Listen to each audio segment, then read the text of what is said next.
কি হয়েছে হাতে? কেটে গেছে, তেমন কিছু না, ঠিক আছে। হাতটা কাটলো কিভাবে? মানে ওখানে ওই ঝামেলার সময় কাঁচটা, মানে কাঁচের গ্লাসটা ভেঙে গেল না। স্যার, স্যার কোথায় যাচ্ছেন? স্যার, স্যার শুনুন। হে মহেশ্বর, স্যার আমরা কোথায় চলে গেল? আমি না, দূর বাবা, খোলেও না। স্যার, ও স্যার, কোথায় গেলেন? নামতে পারছি না।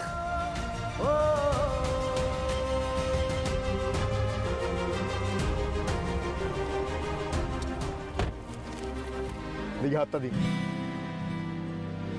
হাতটা দিন। মহেশ্বর, এত ঘেন্না তবু এত ভাবনা আমার জন্যে।